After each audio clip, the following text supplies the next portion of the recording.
boa noite. Eu quero reiterar permanentemente o meu compromisso e a minha satisfação de estar aqui no Seminário de Educação, na sua 9ª edição. E como ontem já foi lembrado pelo nosso estudante aqui, ele começou em Vilhena e eu queria cumprimentar em nome de todas as pessoas aqui a professora Juraci Pacífico, que sem a pressão, a exigência, inclusive ela chegou a pegar um ônibus e ir na minha casa, em Porto Velho, eu nessa época já estava na vice-reitoria, e para entre reclamações e lágrimas dizer que não abriria mão de realizar o Seminário de Educação. Então, Jura, eu lembrava hoje dessa nossa história. Ontem, a conferência de abertura deveria ser proferida pelo nosso convidado, o professor André Lázaro, que não pôde se deslocar do Rio de Janeiro e se fazer presente. Mas eu e Josélia, conversando com ele, sugerimos que ele gravasse um vídeo e nesse vídeo ele falasse basicamente do conteúdo que ele trataria aqui pessoalmente conosco, e reiteramos o convite para outra atividade no Estado, como ele esteve o ano passado em Vilhena. Então nós vamos assistir o vídeo do professor André Lázaro, e depois eu vou fazer uma breve complementação com alguns dados sobre as políticas e ações afirmativas, ok? Quem esperava que eu ia tocar na questão de gênero, violência, essas temáticas, nós vamos discutir em outra oportunidade. Então, é um jeito que nós encontramos, uma estratégia extremamente significativa. Até acho que se a Marli, o Fábio e o Orestes quiserem, convida a gente lá embaixo, porque a gente vê o professor diretamente aqui na tela. Enquanto já encontrou? Tá. Eu sei que no final nós vamos ter um sorteio. Tem esse livro, vai entrar na lista de sorteio, para quem ficar até o final, é óbvio. E é um livro que foi lançado recentemente por um GT de política, de psicologia e políticas educacionais da ANPEP, que é a Associação Brasileira de Pós-Graduação em Psicologia, e trata de temáticas relacionadas à psicologia e políticas educacionais. O capítulo que abre o livro foi escrito pela professora Marli Zibete, pela professora Juraci Pacífico e eu que vos falo. Então vocês terão a oportunidade de, quem ganhar, poder ler e aprender um pouco com a gente.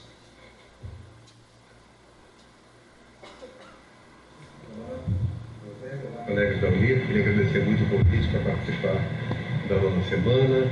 É realmente invejável que uma universidade consiga manter essa tradição, uma atividade de intercâmbio, e me justificar pela ausência, porque a minha universidade UERJ, onde eu estou agora, ela ficou 6 meses em greve, todo o primeiro semestre desse ano, e só agora estamos retomando as atividades. Então eu sair da universidade agora seria muito difícil para mim. O tema que me cabe ações afirmativas na educação e a colonialidade escolar, sugere que esse debate, esse comentário, deve se iniciar pela educação superior, onde de fato as políticas de ação afirmativa tiveram lugar e alcançaram maior visibilidade. A educação superior no Brasil, ela vive uma grande transição, uma transição muito intensa, e esses últimos 15 anos marcaram fatos fundamentais dessa transição.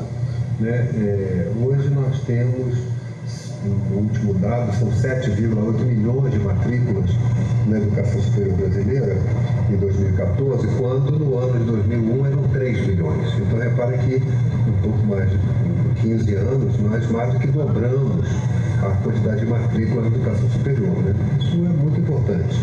Além disso, houve também um aumento do número de instituições, e aí um fato preocupante, que foi o aumento do controle de grandes empreendimentos privados da educação superior.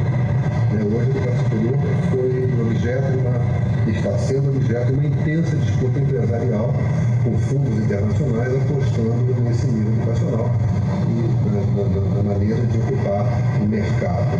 Mas nessa conjuntura também cresce a presença na educação superior de estudantes oriundos de grupos que tradicionalmente estavam excluídos desse nível de ensino. Embora o setor público tenha aumentado de maneira expressiva ao longo do século XXI a oferta de matrículas, quem domina amplamente ainda é o setor privado. 75% das matrículas, dessas 7,8 milhões de matrículas, estão no setor privado, que significa 5,8 milhões de matrículas. No setor público, as federais atendem a 15%, pouco mais de 1 milhão, em torno de 1.200.000 matrículas, enquanto as estaduais ficam com 8% e as municipais com 2%. O que é interessante observar é também que essa expansão de matrículas, o crescimento das instituições, fez com que chegasse a educação superior a um público que tradicionalmente estava distante dela. Então você vai ter hoje o perfil dos nossos alunos, mais da metade dos alunos da educação superior brasileira tem idade superior a 24 anos, o que nos países mais avançados do mundo é em geral uma idade tida como idade limite do final da graduação. Agora, um fato importante nessa conjuntura de transição da educação superior brasileira são as políticas de ação afirmativa. Elas disputam de um movimento, de uma luta muito grande dos movimentos sociais, e aqui homenagem ao movimento negro, porque desde meados do século passado lutou para que a educação fosse um campo privilegiado de ação afirmativa. A mobilização do movimento social brasileiro para a Durban em 2001 na África do Sul foi fundamental para que o tema das ações afirmativas se fortalecesse. Então, os dados que nós temos hoje são muito favoráveis à adoção de ações afirmativas, porque se a população mais pobre, se a população negra, se a população do campo estava na universidade, ela estava basicamente em cursos chamados de baixa concorrência, cursos de licenciatura, basicamente. Hoje não. Hoje você vai ter estudantes com esse perfil social, étnico, também presentes nos cursos de alta concorrência, nos cursos de medicina, de engenharia, de direito, de odontologia, de psicologia, que são cursos muito procurados.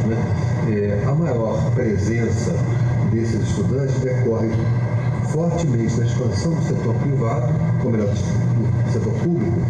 Um exemplo que é o REUNE, que expandiu as universidades federais, e também a expansão do Instituto Federal, da Rede Federal de Educação Profissional e Tecnológica.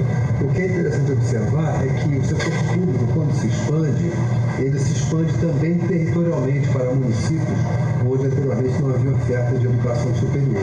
Então isso permite também uma certa movimento de democratização dos ingressos. Você tem um perfil de faixa etária diferente, um perfil de renda diferente, um perfil de cor diferente, também um perfil de localização diferente, o que talvez seja a marca social mais relevante dessa transição. No setor privado, digo igualmente, houve um crescimento vertiginoso de matrículas. O setor privado ocupa 75% dessas matrículas, como eu falei, mas também ali houve uma ação afirmativa no meio de políticas públicas. As políticas públicas, como o caso do ProUni e o caso do FIES. O ProUni, como nós sabemos, ele exige, em contrapartida a uma isenção fiscal oferecida e garantida na Constituição brasileira para as instituições filantrópicas. O ProUni exige, em contrapartida a essa isenção fiscal, matrículas que são selecionadas, os candidatos selecionados pelo Enem. E vale lembrar, o ProUni foi a primeira legislação federal que adotou cotas raciais para o ingresso nessas vagas disponíveis. A outra fonte de apoio público ao setor privado é o financiamento estudantil FIES. Um estudo do IPEA nos revelou recentemente que 32% desses 5,8 milhões de matrículas são financiadas no setor privado por algum mecanismo público. Portanto, a soma ProUni e FIES equivale a 1/3 das matrículas do setor privado. Bom, a questão que orienta essa 19ª semana de educação, que é a questão da colonialidade e educação, ela vai além do debate das ações afirmativas e vai além do debate da educação superior. Ela também tem uma amplitude maior. No momento que nós estamos, é muito difícil avaliar ainda o impacto, o tamanho desse impacto social, cultural e político com relação ao ingresso desses públicos na educação superior brasileira. Mas vale a pena lembrar que esse desafio também está posto na educação básica brasileira. Um exemplo é a Lei 10.639 e a Lei 11.645. E nesse particular vale uma pergunta, né? Acho que não sei se as pessoas estão informadas da qualidade do que foi o posicionamento do Conselho Nacional de Educação sobre a Lei 10.639. Não sei se a nossa academia está pedindo aos nossos estudantes que leiam essa resolução, que leiam o parecer. Né?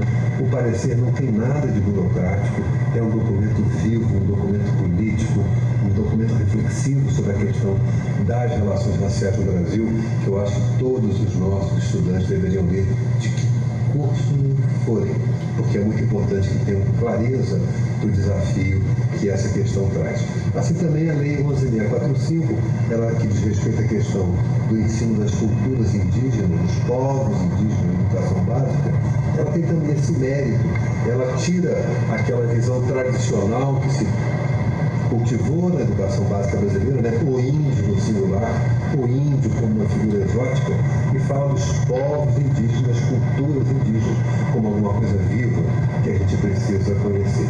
O sentido desses marcos legais foi exatamente debater as colonialidades, foi enfrentar as colonialidades. Né? Essas colonialidades, elas silenciaram essas culturas e a força dessas culturas foi muito tempo na educação brasileira. A educação brasileira é curiosa.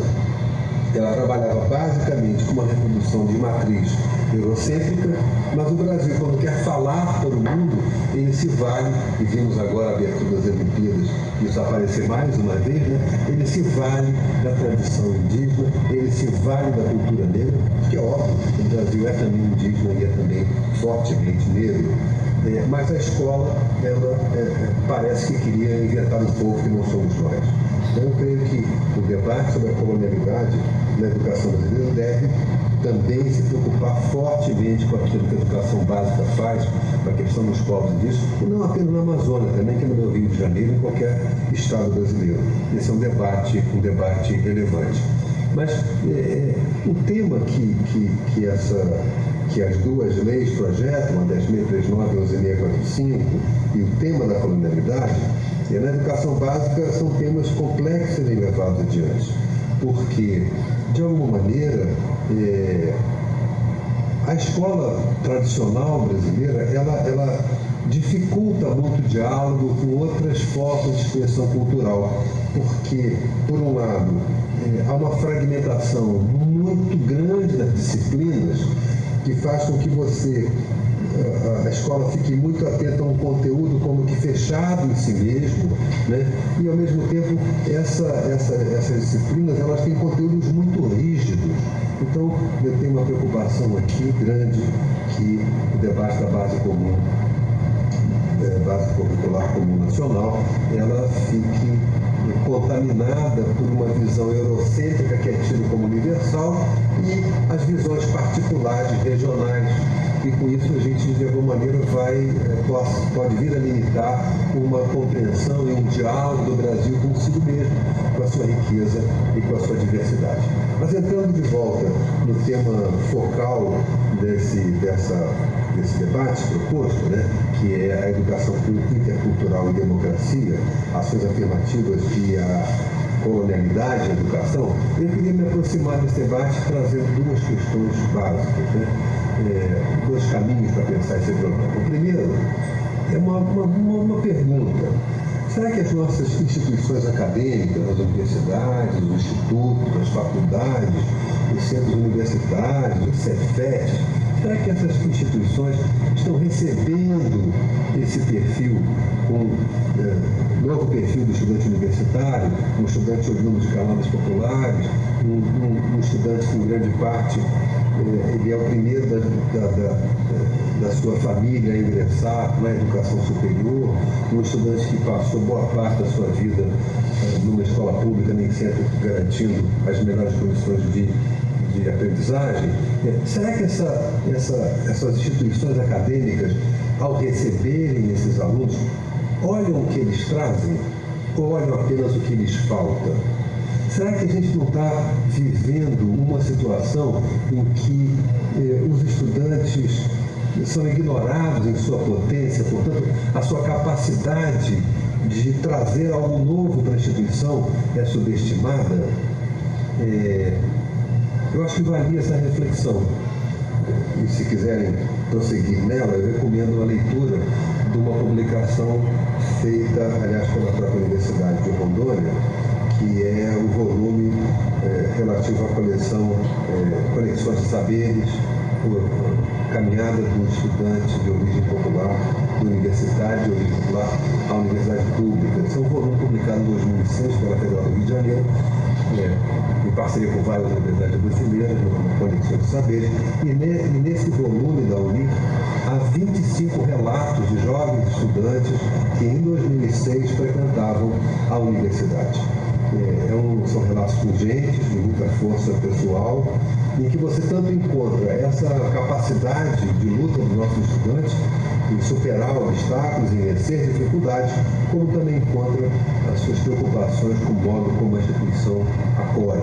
Então, a primeira pergunta que eu gostaria de deixar para contribuir para o nosso debate sobre a questão das ações afirmativas à colonialidade escolar é se a universidade tem sido capaz de ouvir e valorizar os estudantes que chegam.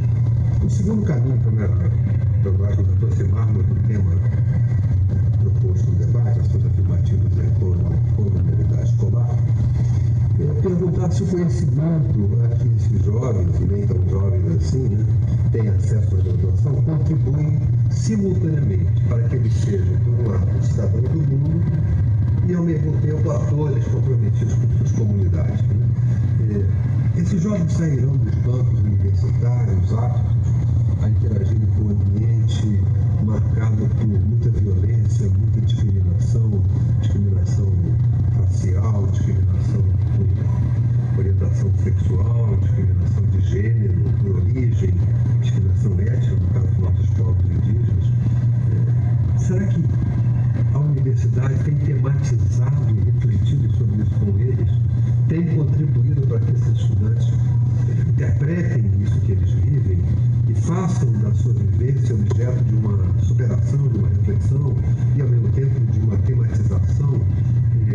Será que a interculturalidade que nós falamos terá duas mãos, em que nós, os chamados eurocêntricos, vamos estar sendo capazes de dialogar com as culturas não eurocêntricas, ou serão apenas elas que serão capazes, deverão ser estadas a apropriar-se dos instrumentos da cultura acadêmica tradicional?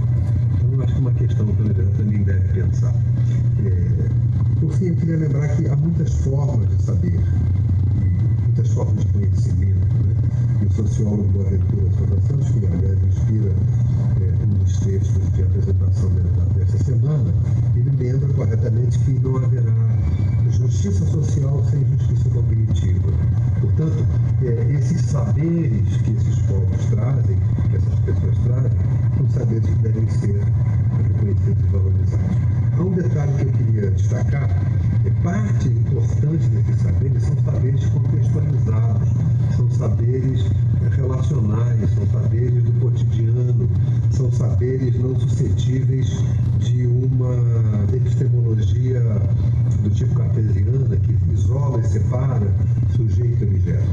Parte dos saberes praticados, particularmente nas comunidades indígenas, nas comunidades quilombolas, são saberes que apostam nas relações homem-natureza, nas relações dos homens entre si, nas relações de cada um consigo mesmo, e, portanto, são saberes que questionam certas concepções excessivamente excessivamente individualistas, centradas na apropriação individual, no lucro individual, no ganho individual.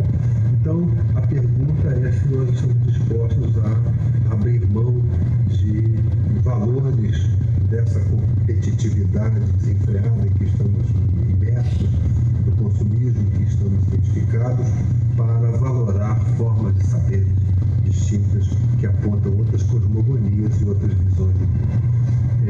A minha contribuição ao debate vai se resumir a essas pequenas dúvidas e uma boa notícia.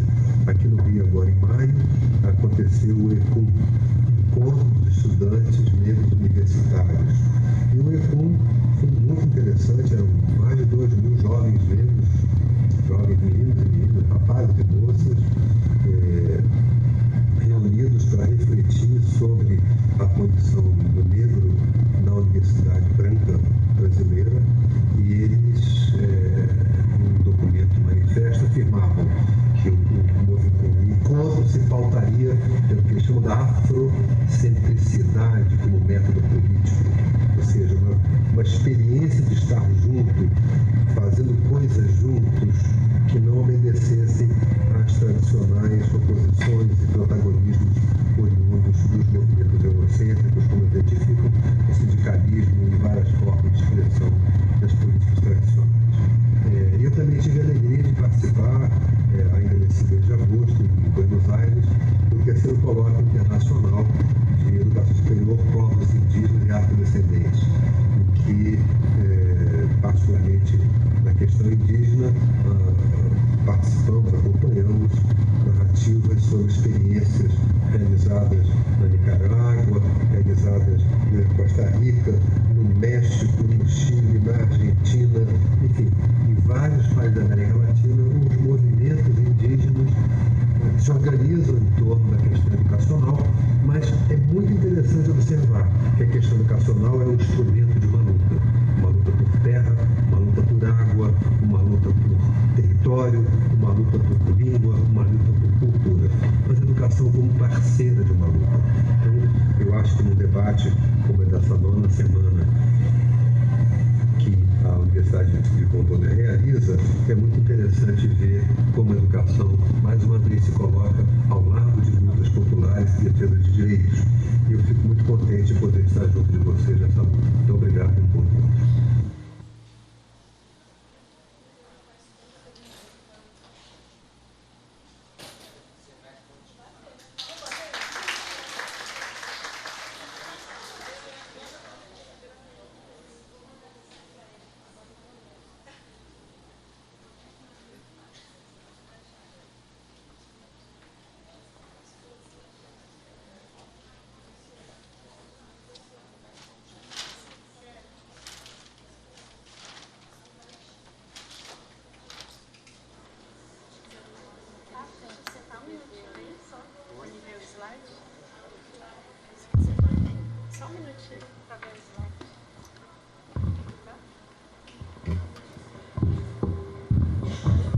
Acho que nessa mesa, na programação inicial, estava previsto a presença do professor André Lázaro, juntamente com os colegas Fábio e Marli, para fazer o aprofundamento das contribuições dele a serem feitas na noite de ontem na conferência. Para quem, acho que foi divulgado também o currículo dele, o professor André Lázaro, ele é professor da Universidade Estadual do Rio de Janeiro, mas é um militante das políticas e ações afirmativas, e quando o presidente Lula era presidente da República, ele foi secretário de Educação da SECAD, não é? Da antiga SECAD, da Secretaria de Alfabetização e Movimentos Sociais. Então, ele tem uma militância nesse sentido. Quando nós pensamos em dar uma contribuição nesse seminário, eu trouxe para complementar aqui a reflexão. Você vai me ajudar a passar? Tá. Vocês sabem, a nossa trajetória é na universidade, que começa em Vilhena e depois vai para Porto Velho, e hoje o nosso trabalho é no mestrado, tanto no Departamento de Psicologia quanto no mestrado e no GAEP. Atualmente, eu estou fazendo uma pesquisa que fui provocada pela professora Josélia. Eu tinha sempre interesse em estudar um pouco sobre isso, mas a provocação veio da professora Josélia como uma demanda há tempos que ela vem me provocando. E essa demanda foi acolhida e atualmente eu estou desenvolvendo essa pesquisa junto ao programa de pós-graduação da Universidade Federal do Oeste do Pará, da UFOPA, que me acolheu durante um processo seletivo, e atualmente eu faço pós-doc em Santarém e me proponho a desenvolver essa pesquisa, que basicamente ela pretende olhar como é que essas universidades, a UFOPA e a Universidade Federal de Rondônia, elas estão implantando a Lei 12.711, né? Por que esse olhar para os povos indígenas?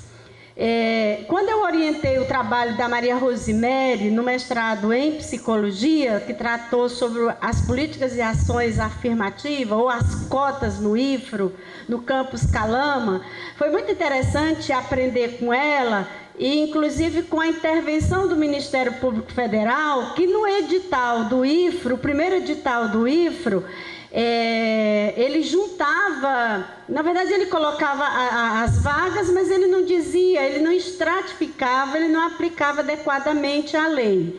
Isso se deu em função da necessidade, da urgência que os institutos federais tiveram, demandada pelo Ministério da Educação, logo após a promulgação da lei, porque quando a lei foi aprovada em 29 de agosto de 2012, havia um dispositivo na lei, tem um dispositivo na lei que diz o seguinte: esta lei, ela foi aprovada para fazer a reserva de vagas para as populações afrodescendentes e as populações indígenas, e com recorte da escola pública. Então, para cada turno e turma, a quantidade de vagas, 50% precisam ser preenchidas por estudantes que fizeram o ensino médio em escola pública. Esse é o critério maior. Dentre esses 50%, de acordo com os dados do IBGE, do Censo Demográfico de 2010, e de acordo com a população residente no Estado, deve ser destinado um percentual de vagas para pretos, pardos e indígenas. E feito essa estratificação.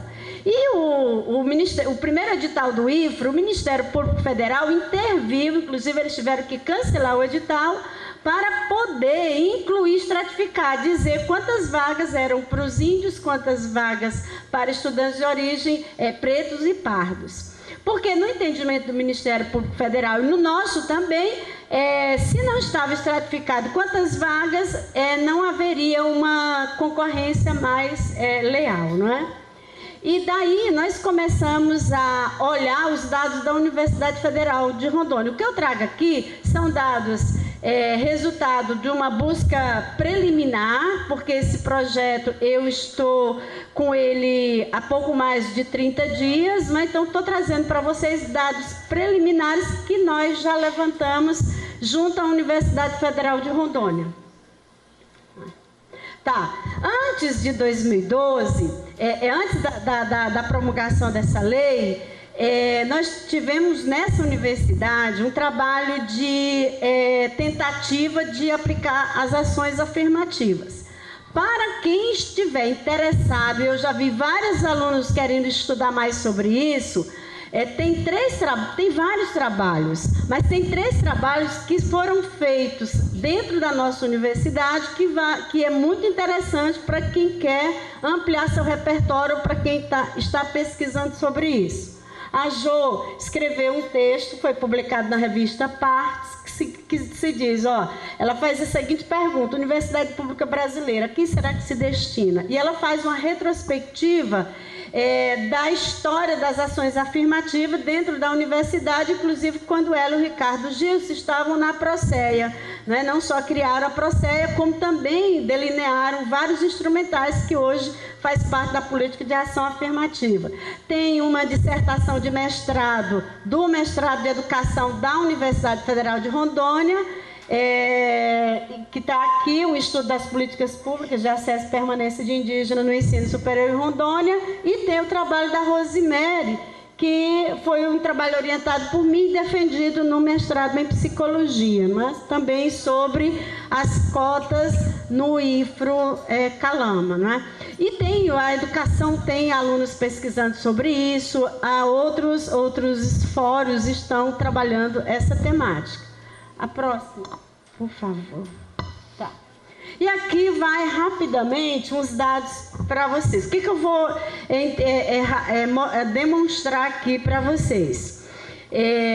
A Universidade Federal de Rondônia, a DTI, ela tem apresentado, ela tem sistematizado o quantitativo de inscritos. Se vocês olharem 2004, 2015, 2016... Nós tivemos, em 2004, 92 inscritos. Esses dados são só de estudantes que se declararam no ato da inscrição indígena, ok? Os pretos e pardos, eles não estão nesse percentual. 2015, 26. Em 2016, 157 inscritos, estudantes indígenas inscritos.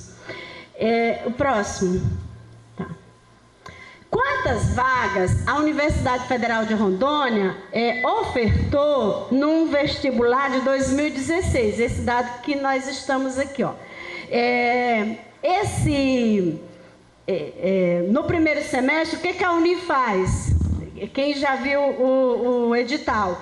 No primeiro semestre, e tem cursos que têm entrada no primeiro e no segundo. Os dados aqui estão agrupados em primeiro e segundo semestre. Quantas vagas a Universidade Federal de Rondônia disponibilizou para a comunidade no ano de o ano passado, para a entrada em 2016? 124 vagas. Foram as vagas disponibilizadas e aqui está organizado por campo. E principalmente vagas obedecendo o critério de renda, né? Estudantes que ganham a família, a per capita igual ou inferior a um salário e meio, e estudantes que independente de renda. O próximo. Aqui nós vamos ter uma síntese, Em 2016, a universidade ofertou 124 vagas, houveram 157 inscritos e, segundo a DIRCA, 41 se matricularam.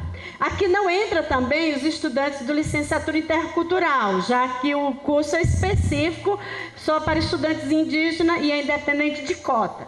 Então, aqui vocês já percebem que da necessidade da gente enfrentar alguns desafios, né? E eu pergunto, o que a gente faz diante desses dados que são preliminares e que não foram objeto de interpretação ou de análise, mas já nos permite pensar o seguinte: ora, se durante 30 anos da universidade a gente lutou por uma lei que assegurasse a oferta de vagas e teve no vestibular, no edital, 124 vagas, por que só 41 foram preenchidas? Então, criar condições para ocupar essas vagas disponibilizadas. E isso é muito importante, que a comunidade indígena e não indígena possam pensar, discutir através para entender o que está acontecendo nessa busca, e é também uma demanda minha agora da pesquisa da qual estou realizando. Outra questão que é muito importante é investigar as condições não só de acesso, mas também de permanência, como o professor André Lázaro mostrou lá como é que a universidade está olhando esse aluno que chega, um aluno que traz saberes, quais são as transformações que a universidade está fazendo para trabalhar com esse estudante em diferentes cursos. Outra questão que eu considero relevante é a promoção de debates, fóruns de divulgação e acompanhamento e avaliação previstas na lei, porque essa é uma lei que tem data para ser concluída, ela tem 10 anos só, porque está previsto lá no final o seguinte: o MEC, com a ajuda da FUNAI e da Secretaria de Igualdade Racial, deverá, a partir do 4 anos para implantar, ela tem que desenvolver um acompanhamento e uma avaliação, e depois de 10 anos o Poder Executivo vai dizer, vou continuar com as cotas ou não. Então é uma lei que não é para sempre, ela tem data para continuar ou para ser extinta. E acho que o maior desafio hoje é a gente poder construir e fortalecer parcerias para a travessia que nós estamos vivendo. Enquanto nós estamos aqui falando, um dos congressos mais conservadores e corruptos do país, incluindo os 3 senadores de Rondônia e a bancada federal de Rondônia, um dos mais corruptos que esse país já teve na história da democracia, estão caçando uma presidenta da República, que o problema não é só a Dilma, o problema não é a Dilma ser caçada, o problema é caçar, é engessar, é enfraquecer, é retroceder todos os ganhos que os movimentos sociais, que a luta dos povos indígenas, da luta dos povos, dos quilombolas, da escola pública, nós tivemos nas últimas décadas, especialmente nas políticas implementadas tanto pelo presidente Lula quanto no governo da presidenta Dilma. E a gente aqui tentar entender esse movimento de retrocesso da qual nós estamos. O governo brasileiro mudou a cara da universidade. A universidade não é mais a mesma. Olha o que nós estamos fazendo aqui. Né? Então, é esse desafio que nós precisamos enfrentar. Daí eu acho que é muito importante esse evento, esse debate, e o tempo está indo embora e já me chamaram a atenção. Já foi. Tá, obrigada.